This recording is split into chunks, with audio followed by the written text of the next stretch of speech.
जय गणेश जी। जय श्री कृष्ण। दर्शकों, आज मैं आपको सोमवार व्रत कथा सुनाऊंगी। आप ध्यान से सुनिए। किसी नगर में एक धनी व्यापारी रहता था। दूर दूर तक उसका व्यापार फैला हुआ था। नगर के सभी लोग उस व्यापारी का सम्मान करते थे। इतना सब कुछ संपन्न होने के बाद भी वह व्यापारी बहुत दुखी था, क्योंकि उसका कोई भी पुत्र नहीं था, जिस कारण अपने मृत्यु के पश्चात व्यापार के उत्तराधिकारी की चिंता उसे हमेशा ही सताती रहती थी। पुत्र प्राप्ति की इच्छा से व्यापारी प्रत्येक सोमवार भगवान शिव जी की व्रत व पूजा किया करता था और शाम के समय शिव मंदिर में जाकर शिव जी के सामने घी का दीपक जलाया करता था। उसकी भक्ति देखकर माँ पार्वती जी प्रसन्न हो गई और भगवान शिव से उस व्यापारी की मनोकामना पूर्ण करने का निवेदन किया। भगवान शिव बोले, इस संसार में सबको उसके कर्म के अनुसार ही फल की प्राप्ति होती है। जो प्राणी जैसा कर्म करते हैं उन्हें वैसा ही फल प्राप्त होता है। शिव जी के द्वारा समझाने के बावजूद माँ पार्वती नहीं मानी और उस व्यापारी की मनोकामना की पूर्ति के लिए भगवान भोलेनाथ से बार बार अनुरोध करने लगी। अंततः माता के आग्रह को देखकर भगवान भोलेनाथ ने उस व्यापारी को पुत्र प्राप्ति का वरदान दे दिया। वरदान देने के पश्चात भोलेनाथ माँ पार्वती से बोले, आपके आग्रह पर मैंने पुत्र प्राप्ति का वरदान तो दे दिया, परंतु इसका यह पुत्र 16 वर्ष से अधिक समय तक जीवित नहीं रहेगा। उसी रात भगवान शिव उस व्यापारी के स्वप्न में आए और उसे पुत्र प्राप्ति का वरदान दिया और उसके पुत्र के 16 वर्ष तक जीवित रहने की बात भी बताई। भगवान के वरदान से व्यापारी को खुशी तो हुई, लेकिन पुत्र की अल्पायु की चिंता ने उस खुशी को नष्ट कर दिया। व्यापारी पहले की तरह सोमवार के दिन भगवान शिव जी का विधिवत व्रत करता रहा। कुछ महीनों के बाद उसके घर एक अति सुंदर बालक ने जन्म लिया और घर में खुशियां ही खुशियां भर गई। बहुत धूमधाम से पुत्र जन्म का समारोह मनाया गया, परंतु व्यापारी को पुत्र जन्म की अधिक खुशी नहीं हुई, क्योंकि उसे पुत्र की अल्प आयु के रहस्य का पता था। जब पुत्र 12 वर्ष का हुआ तो व्यापारी ने उसे उसके मामा के साथ पढ़ने के लिए वाराणसी भेज दिया। लड़का अपने मामा के साथ शिक्षा प्राप्ति हेतु चल दिया। रास्ते में जहाँ भी मामा भांजे विश्राम हेतु रुकते, वहीं यज्ञ करते और ब्राह्मणों को भोजन कराते। लंबी यात्रा के बाद मामा भांजे एक नगर में पहुँचे। उस दिन नगर के राजा की कन्या का विवाह था, जिस कारण पूरे नगर को सजाया गया था। निश्चित समय पर बारात आ गई, लेकिन वर का पिता अपने बेटे के एक आंख से काने होने के कारण बहुत चिंतित था। उसे भय था कि इस बात का पता चलने पर कहीं राजा विवाह से इनकार न कर दे, इससे उसकी बदनामी भी होगी। जब वर के पिता ने व्यापारी के पुत्र को देखा तो उसके मस्तिष्क में एक विचार आया।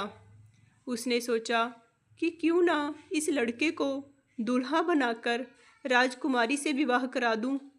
विवाह के बाद इसको धन देकर विदा कर दूंगा और राजकुमारी को अपने नगर में ले जाऊंगा। वर के पिता ने लड़के के मामा से इस संबंध में बात की। मामा ने धन मिलने के लालच में वर के पिता की बात स्वीकार कर ली। लड़के को दूल्हे का वस्त्र पहनाकर राजकुमारी से विवाह करवा दिया गया।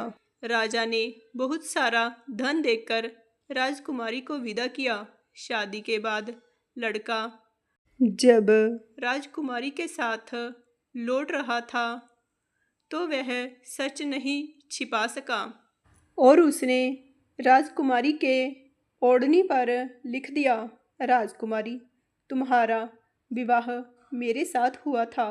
मैं तो वाराणसी पढ़ने के लिए जा रहा हूँ और अब तुम्हें जिस नवयुवक की पत्नी बनना पड़ेगा वह कान्हा है।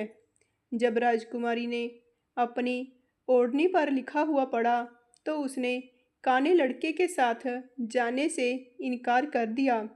राजा को जब ये सब बातें पता लगी तो उसने राजकुमारी को महल में ही रख लिया।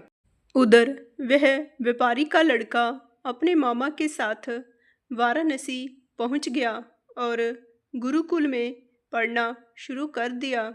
जब उसकी आयु 16 वर्ष की हुई तो उसने यज्ञ किया। यज्ञ की समाप्ति पर ब्राह्मणों को भोजन कराया और खूब अन्न वस्त्र दान किए।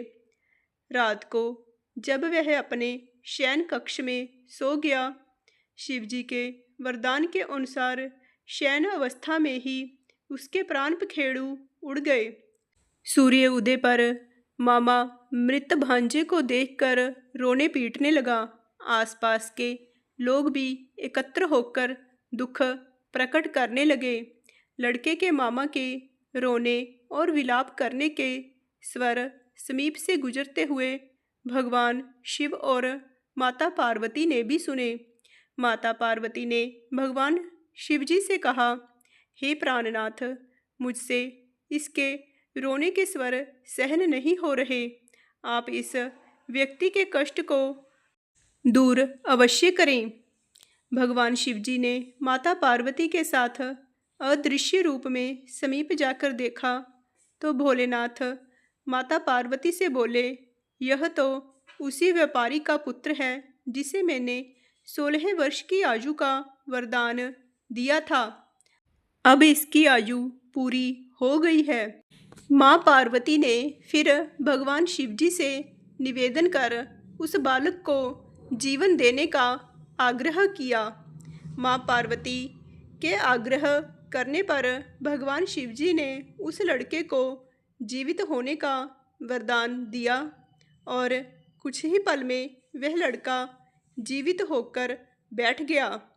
शिक्षा समाप्त करके लड़का मामा के साथ अपने नगर की ओर चल दिया। दोनों चलते हुए उसी नगर में पहुँचे जहाँ उसका विवाह हुआ था। उस नगर में भी यज्ञ का आयोजन किया।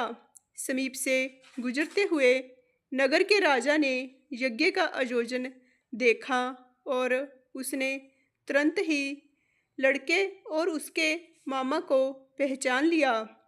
यज्ञ के समाप्त होने पर राजा मामा और लड़के को महल में ले गया और कुछ दिन उन्हें महल में रखकर बहुत सा धन वस्त्र आदि देकर राजकुमारी के साथ विदा कर दिया। इधर भूखे प्यासे रहकर व्यापारी और उसकी पत्नी बेटे की प्रतीक्षा कर रहे थे। उन्होंने प्रतिज्ञा कर रखी थी कि यदि उन्हें अपने बेटे की मृत्यु का समाचार मिला तो दोनों अपने प्राण त्याग देंगे। परंतु जैसे ही व्यापारी ने अपने बेटे के जीवित वापस लौटने का समाचार सुना तो वह बहुत ही प्रसन्न हुआ। वह अपनी पत्नी और मित्रों के साथ नगर के द्वार पर पहुंचा। अपने बेटे के विवाह का समाचार सुनकर पुत्रवधू राजकुमारी को देखकर उसकी खुशी का ठिकाना ना रहा। उसी रात भगवान शिव ने व्यापारी के स्वप्न में आकर कहा, हे श्रेष्ठी, मैंने तेरे सोमवार के व्रत करने और व्रत कथा सुनने से प्रसन्न होकर तेरे पुत्र को लंबी आयु प्रदान की है। पुत्र की लंबी आयु जानकर व्यापारी बहुत ही प्रसन्न हुआ। शिव भक्त होने तथा सोमवार का व्रत करने से व्यापारी की सभी मनोकामनाएं पूर्ण हुई। इसी प्रकार जो भक्त सोमवार का विधिवत व्रत करते हैं और व्रत कथा सुनते हैं, उनकी सभी मनोकामनाएं पूर्ण होती हैं। जय भोलेनाथ, जय माता पार्वती, जय श्री कृष्ण।